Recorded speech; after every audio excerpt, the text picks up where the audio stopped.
The double doors groaned open. All eyes snapped to the figure shuffling forward.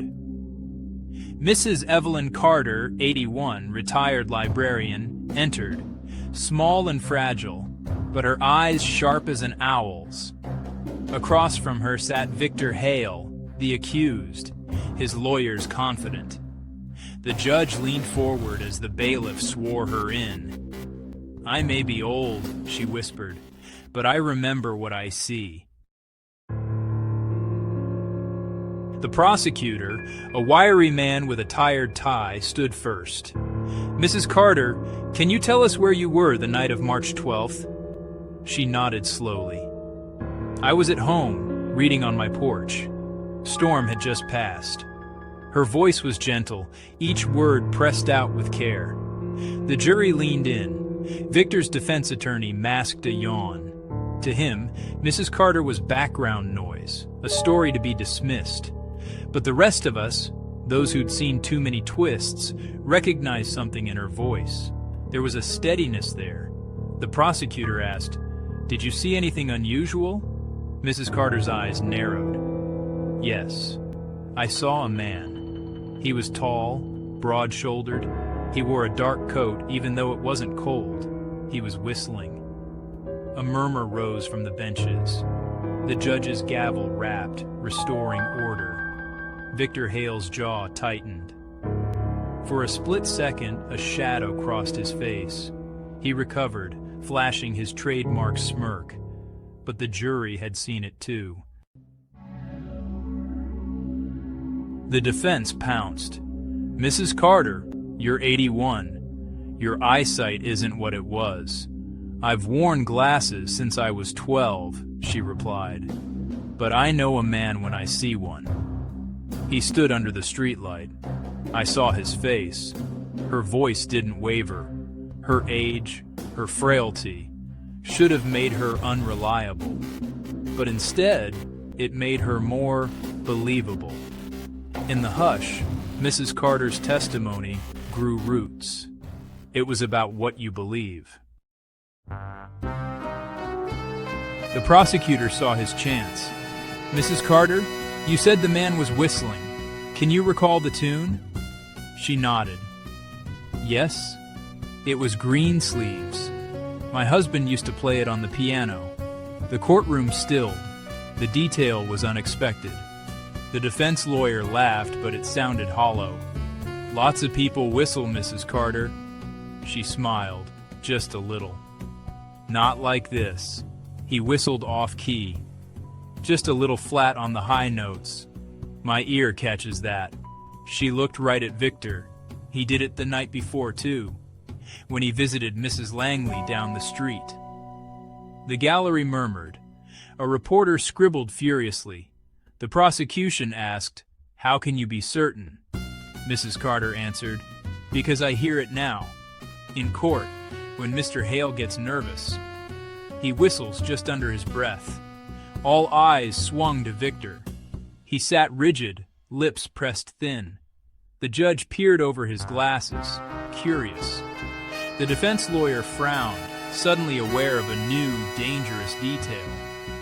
Victor tried to hide his hands under the table. His fingers twitched. For the first time, his confidence faltered. The whistling, a habit, a tell, had become a thread pulling at his perfect alibi. Mrs. Carter's memory, so easily doubted, was now the sharpest blade in the room. The defense scrambled. "That's hearsay. It's an old woman's story." The judge allowed it, just this once. "Let's hear her out," he said. Mrs. Carter's flaw, her supposed weakness, became her strength. Her years had made her observant. She saw what others missed because nobody thought she was watching. Victor's face was pale now. Sweat beaded at his temples. The jury watched him, not Mrs. Carter. His hands gripped the table, knuckles white. For the first time during the long trial, his armor showed cracks. This wasn't about evidence anymore. This was about belief. Mrs. Carter continued, "I saw the man's shoes. Expensive, with a gold crest. Only one person on our street wears those. She didn't name Victor, but everyone understood. The prosecutor asked, "Did you see anything else?" She nodded. He dropped a pen. I picked it up the next morning. It had the Hale family seal. The defense tried to object, but their words felt empty. The jury's faces were changing.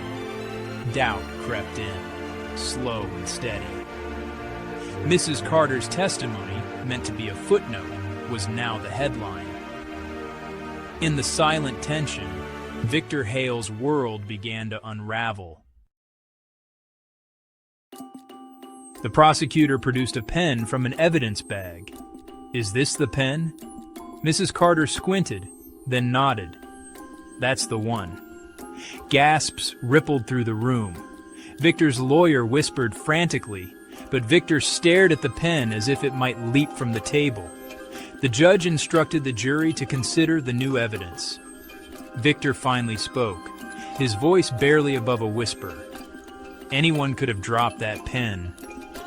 The prosecutor smiled, "But only you whistle Greensleeves off key." "Isn't that right, Mr. Hale?" The question hung in the air. Victor's lips tightened. He looked down, defeated. Mrs. Carter sat quietly, hands folded in her lap. She had come in as a shadow, a whisper. Now, her words had changed everything. The jury members whispered to each other, their eyes never leaving Victor. The judge called for a recess, but the damage was done. The truth was out. As Mrs. Carter left the stand, the room seemed smaller, grayer. Victor's empire, built on arrogance and charm, had started to crumble. The trial ended not with a bang, but with a quiet verdict. Guilty. Victor Hale, once untouchable, was escorted out. The cameras flashed, reporters shouted, but Mrs. Carter slipped away unnoticed. She didn't want fame. She just wanted the truth to matter. Outside, rain began to fall. Mrs. Carter paused beneath the old courthouse awning, cane in hand. The world bustled by, barely seeing her, but she knew what she'd done. She'd reminded everyone that sometimes the most powerful voice is the one you almost miss. In the end, it wasn't wealth or wit that won the day. It was patience. It was observation. It was the courage to speak when no one expects you to. As the courthouse bell tolled, Mrs. Carter's words echoed back. Never underestimate the quiet people. They see everything. And that, perhaps, is justice's truest lesson. What's something people don't know about stories? They never truly end. There's always a new adventure waiting for you. Just pick your next tale and I'll meet you there. Subscribe to the Story Circle and let me know which story I should tell next in the comments.